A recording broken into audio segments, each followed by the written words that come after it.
It's time now, that time of day when we go to the streets of the social media. It's time for Kakaaki Social, and Rena Obozeghie is here. Good morning, Rena. Good morning. How are you today? Very well, thank you. How was your weekend? Weekend was all right. I didn't have to go looking for fuel too much. So your weekend, was it weekend? No, it wasn't weekend. Okay, nice. Good to hear. Okay, what you got this morning? Oh yeah, absolutely. Nigerians are looking for Mr. President, wondering where he is at the moment since the World Economic Forum ended about a week ago and there is no update on his whereabouts at least. Okay, let me leave you to get on with it because I'm also wondering where Mr. President is. So I'm waiting to hear so we're all if you in have this. the answers. I absolutely do not have. Okay, I'll leave you to it then. All right, thank you. Catch you later. All right, good morning, everyone. This is Kakaaki Social. I'm Rena Obozeghie. Now, it looks like some Nigerians are getting skeptical about property investment in Lagos State. This may not be far from the spree of demolition that has greeted the state, especially recently over the weekend. Structures at the Obozeghie and Mende Estate in Maryland of Lagos were brought down only after about 2-hour notice, as claimed in the video you would watch in no time. But the government insists that the exercise was meant to reclaim the right of way of the Odo-Iya Alaro channel, and notice was served in 2021 and in November 2023. Right now, 2 hours to pack out. Now, wait till they tell me for backstage. That was what the Lagos State government gave. 2 hours to pack out. And they are here, they are demolition. Mende Villa. This is in Maryland. 2 hours, oh. Now they give us to take back out. 2 hours. This is in Nigeria we are in, no. 2 hours they gave to pack out of us. Where do we want to put all these things to? Look, these are our property. Not only us, so many people. The vehicles everywhere. Parking. 2 hours. 2 good hours. Nigeria, my country. People are. So among many reactions, singer Yemi Alade is afraid that the impact of these demolitions may fence out investors. What is going on? Does it mean Lagos State? Lagos State, what is going on? What is going on? Does it make sense that people will invest millions of naira, millions of dollars into real estate, buy houses, buy land? And Lagos State will go and be breaking walls, breaking houses, rendering people homeless overnight. And it is done serially. It's done back to back. Right now, Maryland, Mende area is on fire. People are sleeping in their houses, waking up the next day homeless.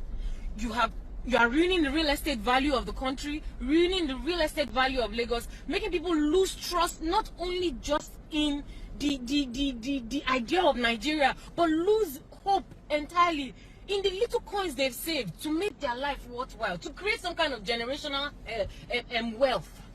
How is this okay?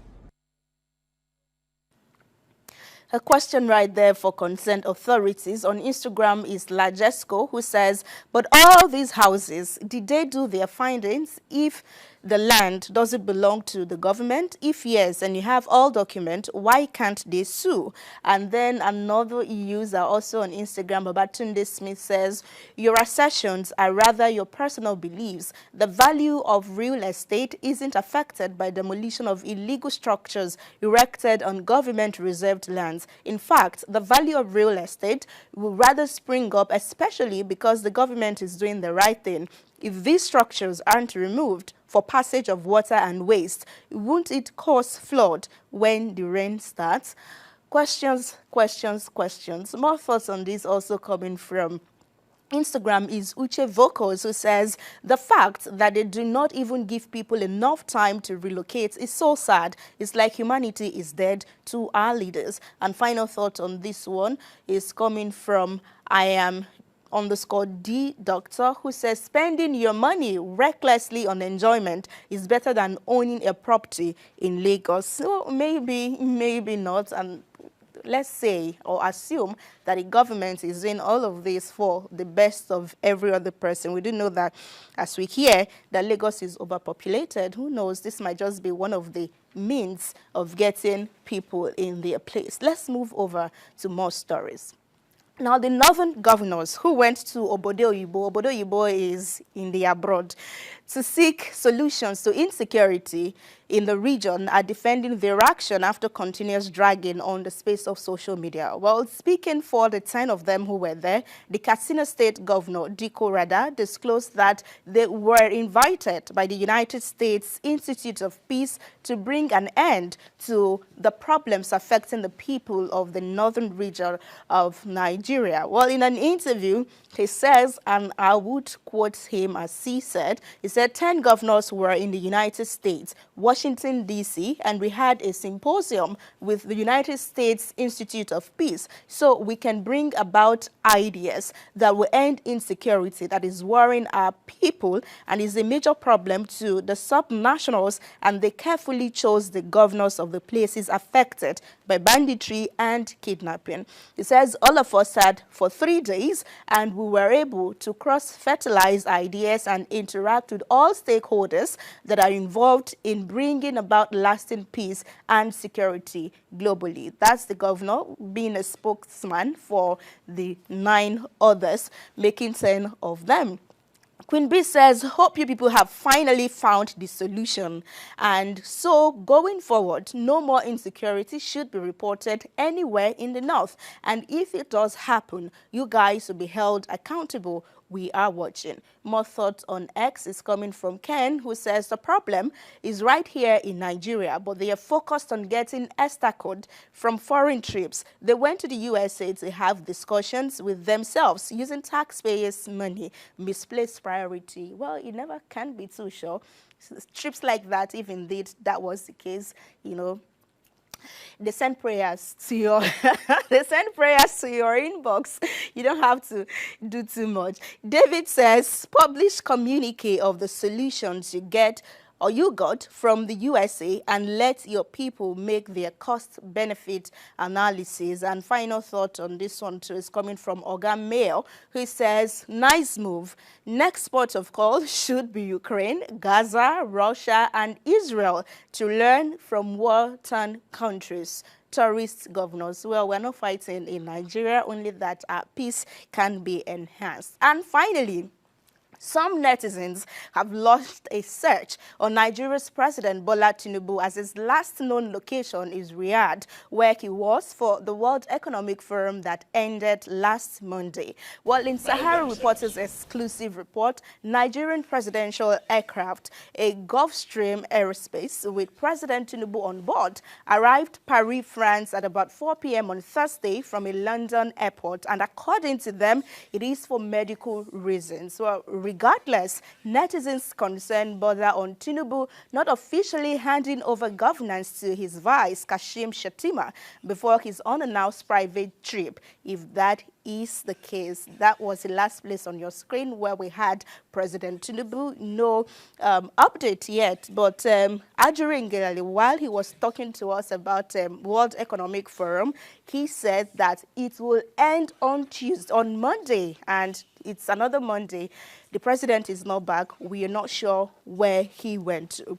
Okay, let's see some thought to this. Paul Ibe says, the whereabouts of Nigerian president must never be a subject of speculation. If Tinubu is in France for medicals, as reported by Sahara Reporters or elsewhere, Nigerians deserve to know. After all, he's a property and is spending state resources. And more thoughts on this one is coming from another user who is posting.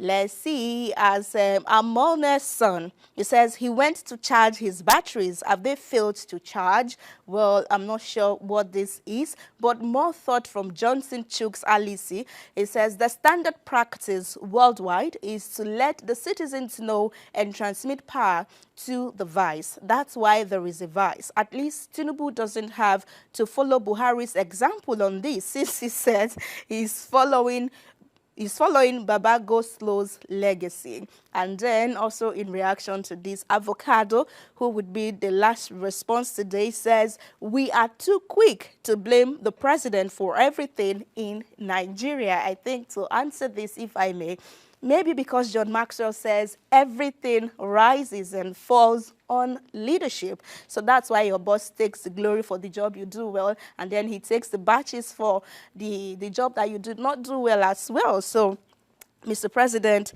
he has to come back, or at least let us know where he is, because we deserve to know. He is our employee. Yes, he's our employee.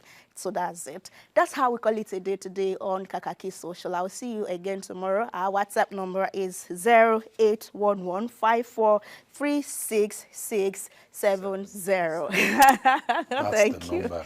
Thank you. So our number one employee is... He's nowhere to be found. Okay. We hear that he has jackpot, as speculated on social media, but we really hope that that's not the case, because why do we not know where he is or what he's even away for? I'd like to hear what Ajuri Ngelale has to say about that, because Nigerians deserve to know where their president is. Well, before I let you go very quickly, the Lagos situation is one that gives a lot of cause for concern. But I think one of the respondents there hit the nail on the head so squarely.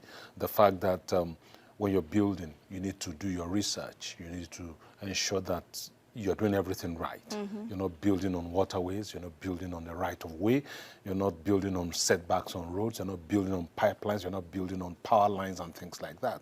I lived in Lagos for quite a number of years, and one of the biggest problems I experienced in the part of Lagos where I lived in First Act Town was that somebody built a house on power lines, and they had to, it took more than 8 months to solve that problem, which meant that the whole of that part of First Act Town had no power supply for 8 months. So the implication of building houses without doing due diligence is that other people will suffer because one person or a few people decided to do the wrong thing. And if the Lagos State government decides to do the right thing, maybe what the government of Lagos should do now is to explain clearly what is going on and why those houses are being demolished. Let the people themselves judge. I saw a Twitter, a post on X by Tokunbo Wahab, one of the commissioners in Lagos State, who said, for environment. Yes, Commissioner for Environment, you cannot complain about a problem and complain about the solution. You have to choose one side. And I think that's instructive, that we should all understand clearly that government has a responsibility to protect the greater good of the greater number of people. But government also owes the people responsibility to explain to them what it is doing and why it is doing it. And I think that's why the people say, oh, we are being victimized at this point because there is no proper communication. Now they insist in the video that I brought up, they said that, oh, notification was given to us only 2 hours to demolition. But the state government says this was first done in 2021, and then in November 2023, just last year, we came again to say that you have to quit this place. But we really hope that this is for the overall good of the people. Maybe more messages need to be sent out so that people who feel like, oh, this is because of us, this is because of me, you know, may just have a rethink of why the government is doing this. Let's wait for the Lagos State government. I'm sure they will say something about it. Perhaps. Very, very soon. Thank you, Rena. I have to let you go now. Bye. Have a great day. You too. Thank you for all you do. Absolutely. All right, Kakaaki, the African Voice. We'll take a short break now, and when we come back, we'll pick